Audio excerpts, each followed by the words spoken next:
getting the message out and showcasing, getting these top-line interviews going on this concept we call anti-aging. Anti-aging bed is a product that you can check out at antiagingbed.com. But more importantly, what we've created is a philosophy. And we're going to talk to one of the founders today, Dr. Greg Carter.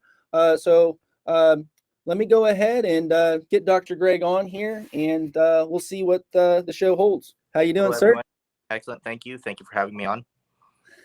Well, so Dr. Greg, I was excited for this show. You know, I wanted to just kick it off by saying, how are you doing and what have you been up to? Well, thank you. I'm doing very well. And what I've been up to is what we've been up to for the last greater than 10 years. The utilization of functional medicine to slow, to stop, and in some cases reverse the aging process. Now, to a lot of people, that sounds like foo-foo science fiction, but the reality of it is in order for you to understand how to stop, slow, or reverse the aging process, a person must first understand what is aging. And the fact of the matter is people have different concepts of this word aging, but there is no one clearly defined definition. So when you think about aging, what you want to think about are the metrics or the accepted metrics of aging, because aging is much more than just a measure of the passage of time. Aging is a measure of the amount of disease, dysfunction, and degradation that this meat sack, this human robot, this flesh robot that we call a body, is undergoing on a daily basis. And the velocity with which we can damage, destroy, or cause otherwise harm to our meat robot is modifiable in terms of velocity. Just imagine that you have twin brothers, and one twin brother leads a raw food, organic, healthy living lifestyle. He engages in regular exercise, relaxation techniques, deep breathing, et cetera, et cetera, et cetera. And the other guy just eats McDonald's and slugs down cherry Cokes all day. If you allow 10 years to pass, over that arc of that 10 years, incrementally and on a day-to-day basis, a person might not notice significant change. However, in culmination or in conglomeration at the end of that 10 years, one twin brother who is genetically a clone of the other will appear much younger, more youthful, more vibrant, and the other one will appear much older, more decayed, more broken down. What that means, boys and girls, is that the velocity of the aging process, meaning the destruction of the human organism, is modifiable through external factors. Now, if we can speed up the rate with which a person ages, in other words, breaks down, then by extension, it stands to reason that we must be able to identify what are the factors speeding up aging and what are the factors that can slow, stop, and in some cases reverse aging. And in the 21st century, we have done exactly that. For those of you who don't know, John and I are not just business partners, we're buddies. We hang out in social situations, and we began as friends before we became business partners. And like John said, we, like a lot of fellas, we met in a bar through a mutual friend who's an attorney, and, people become drinking buddies. This is pretty much how it happened way, way back in the day. Over the arc of time, John had lamented to me that he was experiencing intractable neck pain as a result of a neck fracture that he had suffered during a sporting injury earlier in his life, and further lamented that the standard of care, arc of care that he received had disappointed him. He was still experiencing chronic pain. He was still experiencing loss of function, decreased range of motion. His quality of life was diminished. And arrogantly, and with a tsunami of hubris, I told John that the reason that all of that was true is because I am not the one that had treated him, and that if he would just subject himself to my care and the functional medicine techniques, tips, tools, techniques, and strategies, that I knew that I would get him better. I mean, yeah, and it worked, guys. Dr. Greg, the foundation of what we have here and what he's been working on sets the precipice for the whole company. For the listening audience, you have to understand that my contribution to the anti-aging bed was scientific and conceptual in nature, and that pulling the science out of the ether and together us putting it into a patent, but then John's knowledge of mattress, bedding, and textile industry was what allowed us to turn this thing from concept into brick and mortar reality. And so it was definitely a collaborative process, and I don't think that either of us in isolation could have pulled it off, but by working together, we've been able to be kind of a magical team and bring science and sound business practices together to create the anti-aging bed. One of the things the listener should think about is what the hell is functional medicine, and how is it different from medicine? Well, regular medicine, which is great here in the United States, is not designed to keep you healthy. I know that's a controversial statement, but it has nothing to do with your health. Regular medicine is designed to deal with catastrophic illness, injury, disease, death, dismemberment, destruction. Quick question, Dr. Greg. You've been practicing for a couple decades now or Yeah. more. What do you see as the catalyst in someone's health recovery, right? Most people, it appears, do not listen.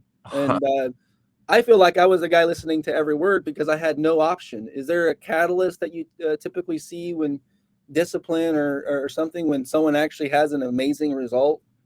Yeah, absolutely. The first catalyst is that you have to believe that you deserve to get better. I mean, over the course of the last greater than 2 decades, I have been astounded at how many tens of thousands of patients believe that they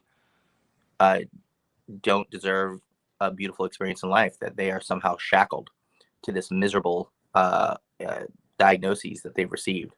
And the second catalyst is that you have to have a willingness to go out and try new things. Okay. General Ferdinand Fox said it best.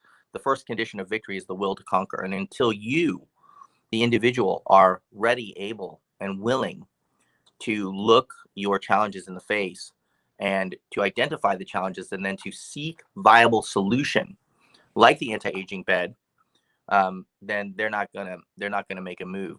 People who seek out functional medicine in general and the anti-aging bed specifically typically tend to be self-actualizing individuals who have either a higher college education or a higher business success. They're more independent, they're more entrepreneurial, they're more self-motivated, they're self-starters. They're not waiting around for somebody in a white lab coat to tell them what pill, potion, or powder to take to feel better. They go into the internet and, right or wrong, do your own research and come up to your own conclusions. Now, when a person is able to find the anti-aging bed and learn about the components of the anti-aging bed, okay, and for all your own reasons, determine that this is right for you, now you're kind of taking matters into your own hands, right? I Yeah, a think, lot of times we hear holistic, or the word holistic, and I learned this word from you, but holistic means many different things. yeah, There's anti-aging, there's biohacking, but there's a term we used to use back in the day where, just eating healthy. We called people that were what appeared to be super healthy, and a lot of people that are holistic are spiritual, but we used to use a word called weeds, beads, and seeds. And so you have this wealth of knowledge a decade or two before most people in most doctors in the US, right? And you came from the American Academy of Anti-Aging Medicine, and I wanted to cover, right, the history of how I know it's a crazy word, I'll let you define it, immortality, but there's transitions, there's stages, there's evolution in our health technology, there's evolution in understanding. And one of the most amazing things I've ever heard about where we're at, where we're going, came from you about this thing called the bridges to immortality. a group of people called biohackers started saying to themselves, well, how can we do this with evidence? How can we look at the body from an information technology standpoint? And once we started looking at the body from an information technology standpoint, we started to be able to measure things and apply metrics. And that's what biohacking is. It is the application of measurable metrics from a foundational standpoint, and then apply a solution and then see the percentage improvement from baseline. Okay. Now, biology up until 1998 was a analog technology. Analog means it moves one step at a time, 1, 2, 3, 4, 5, 6, 7.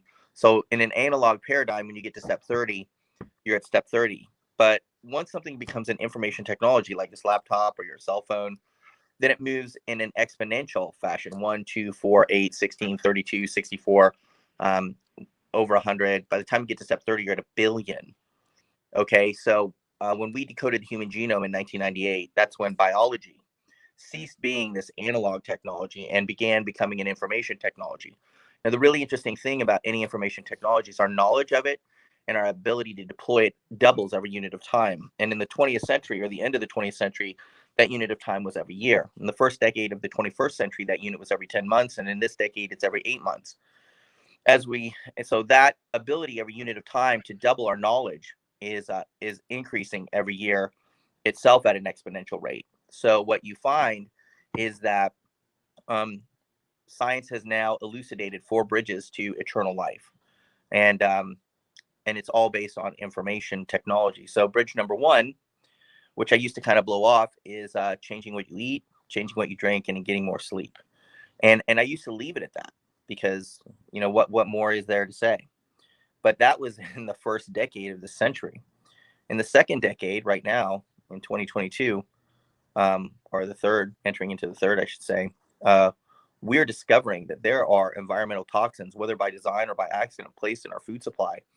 Pesticides, herbicides, fungicides, endocrine disruptors, things that absolutely destroy your body. Not to mention genetically modified organisms that your body simply cannot read them. Your body's nothing more than a computer, and its operating system is called DNA, and it's got 23,000 computer programs on it called genes, and it creates machines inside of you to do, among other things, read the DNA of what you're sticking in your mouth. Okay, so bridge number 2 is utilization of appropriate medication when indicated, surgery when called for, and underappreciated is the utilization of supplements. Okay, now here's the thing. Okay, again, bridge 1 and bridge 2, they're not that sexy, but they've gotten sexier in the 21st century because now we can alter the things that we eat and drink to enhance us and to optimize us. So John and I have this hydrogen water machine here, and it imbues the tissue via the water with hydrogen, which, I'm going to oversimplify this, helps to enhance the energy centers of the body.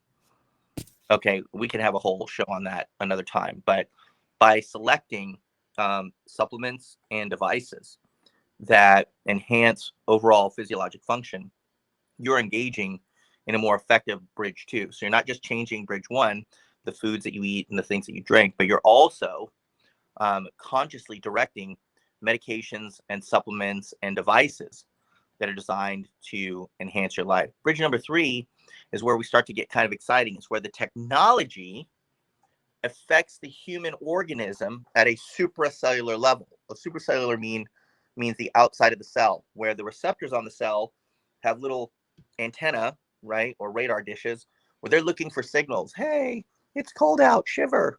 Hey, it's hot out, sweat, right? They're looking for signals, and that signal will cause the DNA in the cell to cause certain genetic presentations to best adapt to the environment that you are facing at that moment. Okay, so when we get to bridge number 3, what we're talking about are things that can affect the body at the supracellular level and create effective physiologic change. So ideally, a person wanting to feel better, wanting to be healthy, is going to select the devices and the choices that are going to allow your cell to make the decision, I want to go on. Okay? The anti-aging bed cover reduces inflammation by disassociating free radicals in the body. It enhances individual cells' respiration by stimulating a specific organelle in the cell called the mitochondria, which you can conceptualize as the power plant of the cell, pushing out a biological fuel called ATP that just allows your body to feel very energetic. Some people can push out more ATP than others. We call them younger people, okay? But by manipulating the environment that you're in and by exposing your body to beneficial stimuli like the anti-aging bed and the components therein, you can signal the body to be more effective. And the third thing, by reducing the pathogen load through the antimicrobial silver, your immune system, it simply doesn't have to work as hard on bugs coming in. And as a result of that, it's able to focus completely on repair, restoration, and optimization of you. Now, that's all very cool, and that's going to give a person kind of like an optimal existence for the amount of time that you're on the planet. But bridge number 4 is where things get really interesting. Bridge number 4 is when we go past the surface of the cell into the nucleus, we open up the DNA, and we create changes at the level of the DNA that allow this organism to stop, slow down, and in many cases reverse the aging process. So the goal is to get signals to the nucleus of the cell that say, not only do I want to go further along the arc of life, but I want to continue along this arc at the level of, say, a 27-year-old healthy human being. And all that boys and girls, is possible within your lifetime for most of you. It's literally right around the corner. Time magazine, a little obscure, unknown publication, has done no less than 6 cover articles on this very topic of immortality by 2045. Google has invested $458 billion at last check into the research surrounding anti-aging. And so those kids, they're very serious about it. And so very credible scientists and very credible doctors who recognize that biology is no longer an analog technology moving along like a wheelbarrow. It is now an information technology moving along like the Starship Enterprise at Warp 9, are seeking ways to do exactly what we're discussing: stop, slow, and reverse the aging process.